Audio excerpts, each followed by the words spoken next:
Mungkin kita pernah membaca kisah cinta paling inspiratif dalam Islam, seperti kisah cinta Yusuf dan Zulaika, Muhammad SAW dan Khadijah, atau kisah cinta Ali bin Abi Thalib dan Fatimah Az-Zahra.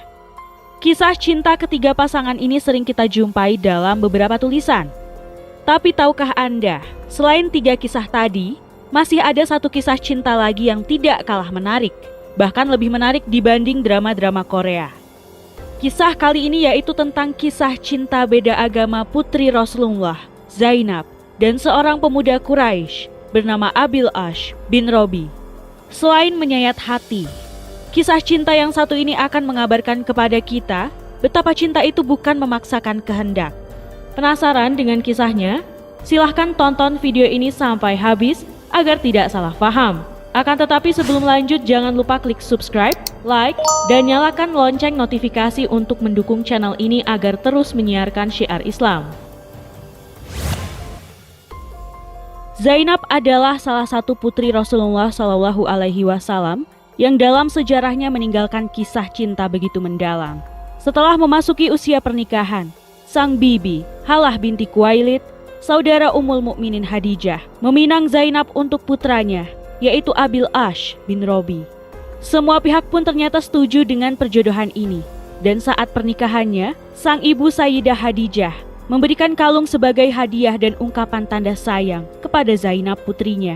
Perkawinan itu berlangsung sebelum turun wahyu kepada Nabi Muhammad SAW. Zainab dan Abil Ash bin Robi selalu hidup dalam keharmonisan.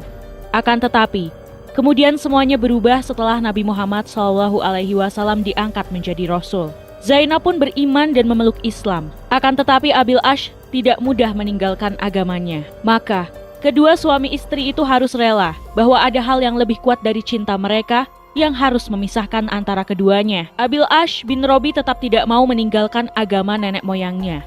Sedangkan Zainab juga tidak ingin meninggalkan Islam. Hari-hari berlalu dalam keadaan demikian. Kemudian Rasulullah SAW dan kaum muslimin hijrah ke Madinah. Namun Zainab masih tetap tinggal di Mekah bersama suaminya. Pada saat itu belum ada larangan pernikahan beda agama. Setelah Rasulullah SAW hijrah ke Madinah, terjadilah Perang Badar. Pasukan Quraisy berangkat untuk memerangi Rasulullah SAW. Dan tak disangka, di antara mereka terdapat Abil Ash bin Robi. Situasi menjadi semakin kritis ketika pasukan kafir Quraisy kalah dan Abil Ash jatuh menjadi tawanan di tangan kaum muslimin Madinah. Kemudian kaum Quraisy mengutus orang untuk menebus tawanan-tawanannya. Zainab pun mengirimkan harta dan sebuah kalung untuk menebus suaminya, Abil Ash bin Robi. Ketika Rasulullah melihat kalung itu, hatinya pun merasa iba. Beliau lalu bersabda kepada para sahabat, "Jika kalian tidak keberatan melepaskan tawanan dan mengembalikan harta miliknya, maka lakukanlah." Mereka menjawab, "Baiklah, wahai Rasulullah." Kemudian mereka melepaskannya dan mengembalikan harta milik Zainab. Di sini Abil Ash bin Robi berjanji kepada Rasulullah untuk membebaskan Zainab dan mengembalikannya kepada beliau di Madinah. Abil Ash pun pulang ke Mekah bersama kalung yang tadi dikirimkan sang istri. Kini ia tahu betapa cinta dan kesetiaan Zainab tidak pernah berkurang untuknya. Meski agama menjadi tembok pemisahnya, namun ia tetap bertekad untuk mengembalikan Zainab kepada sang mertua.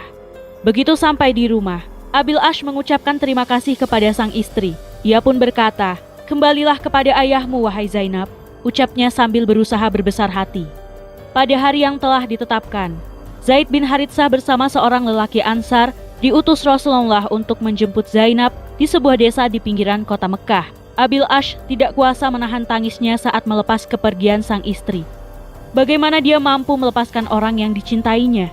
Sedang dia mengetahui bahwa itu merupakan perpisahan terakhir selama kedua hati masih berpegang pada agamanya masing-masing. Hatinya semakin sedih lagi karena ternyata Zainab sedang mengandung janin buah hatinya dan ia tidak bisa mengantarkan Zainab keluar kota Mekah sebab keadaan pasca perang saat itu. Ia lalu mengutus saudaranya, Kinanah bin Robi, untuk mengantarkan Zainab.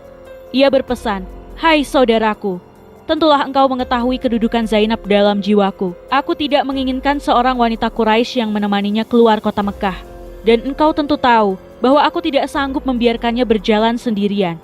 Maka temanilah dia menuju tepi dusun di mana telah menunggu 2 utusan Muhammad. Perlakukanlah dia dengan lemah lembut dalam perjalanan. Dan perhatikanlah dia sebagaimana Engkau memperhatikan wanita-wanita terpelihara.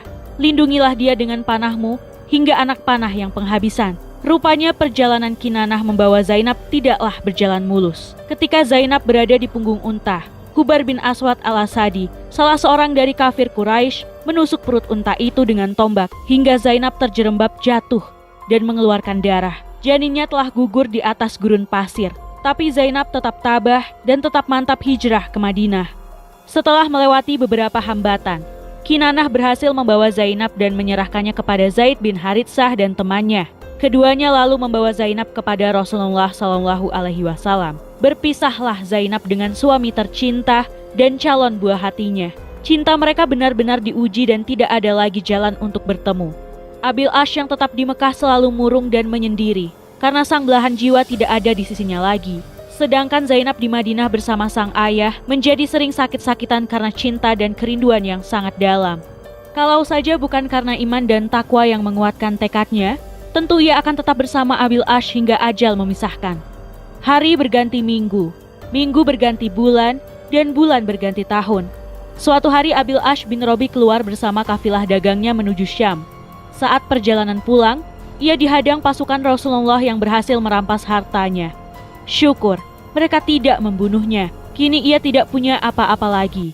Bukan harta pribadinya saja yang ludes, melainkan juga harta dagangan yang dititipkan orang-orang padanya. Bagaimana ia bisa sanggup kembali ke Mekah? Di tengah keputusasaan itu, teringatlah ia pada Zainab, wanita yang begitu mencintai dan setia padanya. Maka, diputuskan pada suatu malam ia menyusup ke Madinah dengan sembunyi-sembunyi. Abil Ash berhasil bertemu Zainab dan segera mengatakan maksud kedatangannya. Ia meminta bantuan Zainab untuk melindunginya, dan ia juga berharap harta dan dagangannya bisa dikembalikan. Masih begitu besar cinta di hati Zainab pada Abil Ash. Karena itu pula ia bersedia melindungi lelaki tersebut.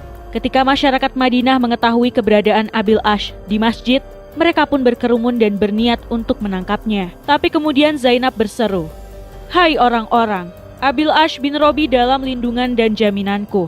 Rasulullah SAW yang sedang sholat menyelesaikan sholatnya. Beliau segera menemui orang banyak dan bersabda, "Wahai orang-orang, apakah kalian tidak mendengar apa yang aku dengar? Sesungguhnya serendah-rendahnya seorang muslim, mereka tetap dapat memberi perlindungan." Kemudian beliau masuk menemui putrinya.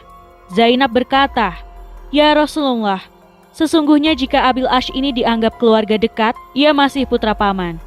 Jika dianggap jauh, ia bapak dari anakku, dan aku telah melindunginya." Rasulullah kemudian berpesan, "Wahai putriku, muliakanlah tempatnya, dan jangan sampai dia menyentuhmu, karena engkau tidak halal baginya selama dia masih musyrik." Meski begitu, Rasulullah SAW ternyata melihat kesetiaan putrinya kepada suami yang ditinggalkan. Singkat cerita, Rasulullah SAW memerintahkan harta Abil Ash yang dirampas pasukan muslimin bisa dikembalikan. Beberapa orang di antara para perampas berkata, "Hai Abil Ash, maukah engkau masuk Islam dan mengambil harta benda ini? Karena semua ini milik orang-orang musyrik." Tahukah apa yang dijawab Abil Ash? Ia berkata, "Sungguh buruk awal Islamku jika aku mengkhianati amanat harta yang dipercayakan padaku." Mereka pun tetap mengembalikan harta itu kepada Abil Ash demi kemuliaan Rasulullah SAW dan sebagai penghormatan kepada Zainab. Laki-laki itu pun kembali ke Mekah dengan membawa hartanya dan harta orang banyak yang telah diamanahkan padanya.